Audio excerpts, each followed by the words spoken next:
En este lunes de la 13ª semana del tiempo ordinario, la Iglesia nos invita a meditar el texto de Mateo 8, 18 al 22. En aquel tiempo, viendo Jesús que lo rodeaba mucha gente, dio orden de atravesar a la otra orilla.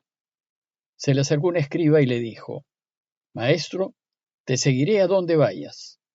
Jesús le respondió: Las zorras tienen madriguera y los pájaros nido, pero el Hijo del Hombre no tiene dónde reclinar la cabeza. Otro que era discípulo le dijo: Señor, déjame ir primero a enterrar a mi padre. Jesús le replicó: Tú sígueme, deja que los muertos entierren a sus muertos. Vimos que luego del Sermón del Monte Jesús empezó a poner en práctica lo que había enseñado. Y a este respecto Mateo nos presenta 3 series de milagros. En la primera serie vimos que Jesús curó a un leproso, al siervo de un centurión y a la suegra de Pedro. Estas curaciones extraordinarias pusieron de manifiesto que ya Dios está reinando y que si hacemos como Jesús pide, Dios podrá reinar para siempre. Esto hizo que algunos se entusiasmen y deseen ser discípulos suyos. Pero para seguir a Jesús, primero uno debe quedar fascinado de su persona, fascinado de lo que dice y de lo que hace, atraído por su consecuencia de vida, entusiasmado con su proyecto y admirado por su estilo de vida. Pues él sigue adelante sin tener nada seguro en qué apoyarse, y dispuesto a compartir lo poco que tiene, confiando únicamente en su Padre y en su providencia. Deslumbrado ante la persona de Jesús, uno no puede sino sentirse movido a seguirlo. El problema es que hacerse discípulo de Jesús exige un compromiso fundamental. Y ese compromiso requiere poner a Dios al centro de nuestro corazón y sacar del centro y posponer a un segundo lugar a todo otro amor que tengamos, por más querido que sea. Y de esto trata la enseñanza de hoy. El Evangelio que hemos leído nos plantea la pregunta acerca del discipulado. Pues si bien todos podemos ser discípulos suyos, no todos estamos dispuestos a cumplir con la primera y principal exigencia: hacer de Dios nuestra primera y única prioridad. Pues bien, ahora Jesús nos va a enseñar esto por medio de las historias de 2 personas que desean seguirlo y caminar su camino, pero no tienen las cosas muy claras. El evangelista inicia la enseñanza de hoy ubicándonos en la escena y empieza diciéndonos que viendo Jesús que le rodeaba a mucha gente, dio orden de atravesar a la otra orilla. Lo rodeaba mucha gente porque estaba cautivada por las curaciones milagrosas que hacía el Señor.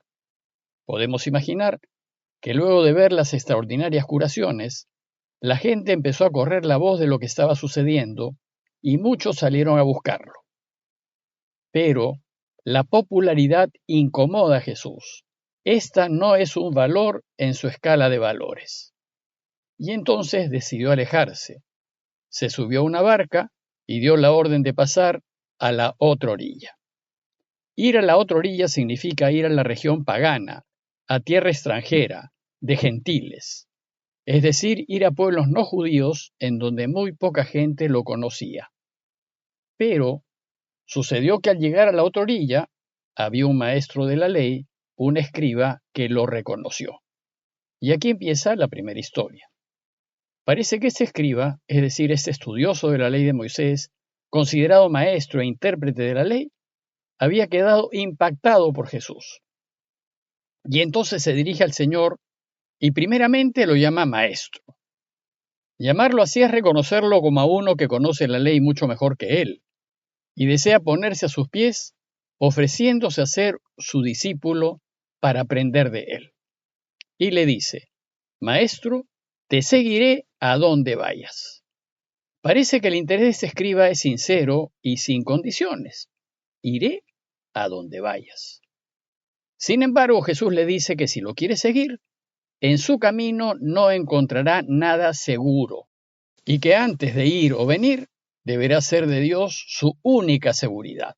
Y le responde: Las zorras tienen madrigueras y los pájaros nido, pero el Hijo del Hombre no tiene dónde reclinar la cabeza. La mención de los pájaros y de sus nidos nos recuerda al Sermón del Monte, cuando Jesús menciona a las aves del cielo y a los lirios del campo. Pues de lo que se trata es de arriesgarnos a hacer la voluntad de Dios, ponernos en sus manos y confiar totalmente en Él.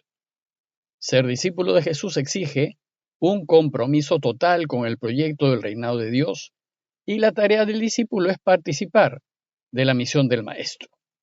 Exige una entrega total, que en algunos casos supondrá no tener hogar ni descanso seguros, pero sobre todo exige una confianza plena en Dios Padre. Confiar completamente en su providencia, en que Dios se ocupará de él y de sus necesidades. Además, si quiere ser su discípulo, deberá estar dispuesto a hacer como él, es decir, a hacer al modo de Jesús. De modo que si el Señor no tiene ni dónde reclinar la cabeza, el discípulo no puede esperar tener una cómoda almohada. No sabemos qué pasó con este maestro de la ley, no sabemos si se arriesgó y apostó por seguir a Jesús. Pero la historia que sigue habla de otro que ya era discípulo. Parece que este otro discípulo creía que lo estaba siguiendo, pero no tenía las cosas muy claras. Tal vez era como muchos de nosotros que nos decimos cristianos e incluso vamos a misa y rezamos, pero no hemos puesto a Dios al centro de nuestro corazón. Tenemos otros amores, intereses y prioridades. Y si bien nos llamamos cristianos y hasta podemos decir que seguimos a Jesús, en realidad lo hacemos a medias o no lo hacemos como Él quisiera, porque nos falta la opción fundamental. No estamos enamorados de Dios. Tal vez este otro discípulo fue uno de los que había ido con él a la otra orilla y quizás, impactado por lo que dijo Jesús, le pidió: Señor, déjame ir primero a enterrar a mi padre. Da la impresión de que el discípulo le pide permiso para dejarlo momentáneamente y ocuparse de sus obligaciones familiares, y después volver y dedicarse íntegramente a la proclamación del reinado de Dios. Según las enseñanzas de Israel, ir a enterrar al padre era una obligación de todo judío. Por ejemplo, en Génesis 55 nos cuenta lo que José le dijo al faraón cuando su padre Jacob murió. Mi padre me tomó juramento diciendo: yo me muero, y en el sepulcro que me labré en el país de Canaán, allí me has de sepultar. Ahora pues permíteme que suba a sepultar a mi padre, y luego volveré.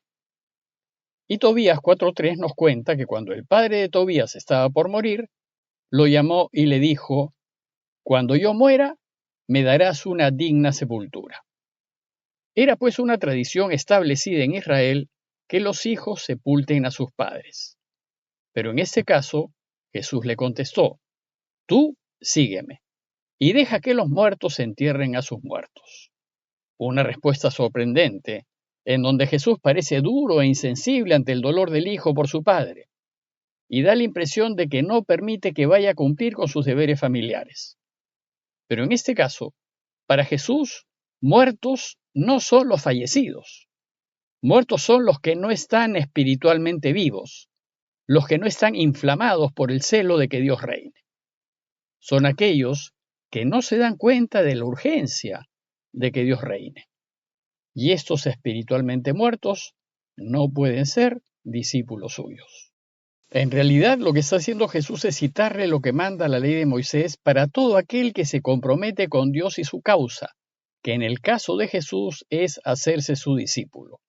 Por ejemplo, en Israel había un grupo de consagrados a Dios a los que se les llamaba nazireos.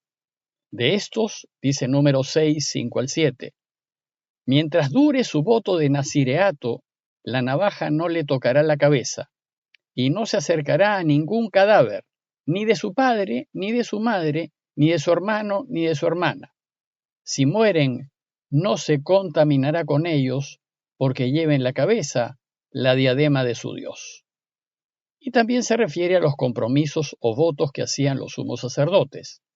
Por ejemplo, Levíticos 21, 10 al 11 dice: el sumo sacerdote, sobre cuya cabeza fue derramado el óleo de la unción, no se acercará a ningún cadáver, pues ni siquiera por ser su padre o su madre puede hacerse impuro. Es decir, en el mundo judío, lo que Jesús le pide a su discípulo no es sorprendente, sino es una natural exigencia religiosa de cara a Dios. Pero si bien la respuesta de Jesús se apoyaba en la ley de Moisés, su intención iba más allá. El Señor busca que su discípulo se dé cuenta y aprenda que la urgencia de que Dios reine tiene precedencia sobre todo, incluyendo la tradición, la familia y los bienes. Buscar que Dios reine debe ser el compromiso primero y principal de todo discípulo. En este caso, parece que Jesús ha visto que su discípulo estaba atado a su tradición, a su cultura, a su formación, a su esquema mental, a su manera de pensar. Sus costumbres lo habían paralizado y su usanza se había convertido en primera prioridad. Esto sucede cada vez que endiosamos lo que no es Dios y así nos alejamos de Él. Lo que Jesús quiere es enseñar a su discípulo que Dios debe ser siempre primero, debe ser su máxima preocupación y por tanto no debe atarse a nada más. Y por supuesto hay que preocuparse de los que han fallecido, más aún si son los padres de uno de los suyos. Pero el discípulo debe aprender que de él debe salir el deseo de poner a Dios por delante de su Padre. Y una vez asimilada esta lección, Jesús mismo lo enviará a que vaya a enterrar a su Padre. Por último, deseo mencionar que esta primera exigencia de Jesús es para todos los cristianos, para todos los bautizados, para todos los que desean que Dios reine en el mundo. Todos, hombres y mujeres, casados y solteros, ricos y pobres, sanos y enfermos, todos los que deseen ser verdaderamente discípulos de Jesús, deberán aprender que en su camino Dios, es decir, la verdad, la justicia, la vida y el bien, debe ser nuestra máxima prioridad, nuestro primer amor y nuestra primera preferencia al momento de tomar una decisión. Solo así podremos hacer que este mundo cambie para bien. En conclusión, el pasaje de hoy nos invita a preguntarnos, después de lo escuchado, ¿me animo a ser verdadero discípulo suyo? ¿Me arriesgo a posponerlo todo para ayudar a que el Padre reine? ¿Estoy dispuesto a hacer de Dios mi primera y principal prioridad? Esa es una muy dura condición para quienes tienen otros amores distintos a Dios. Pero ponerlo a Él primero no significa dejar de querer a nuestros otros amores. Significa quererlos mejor. Pidámosle al Señor su ayuda para que nos enamoremos cada vez más de Él y lo elijamos siempre, convencidos de que si así hacemos, Él velará por nosotros y por todos los que queremos. Parroquia de Fátima, Miraflores, Lima.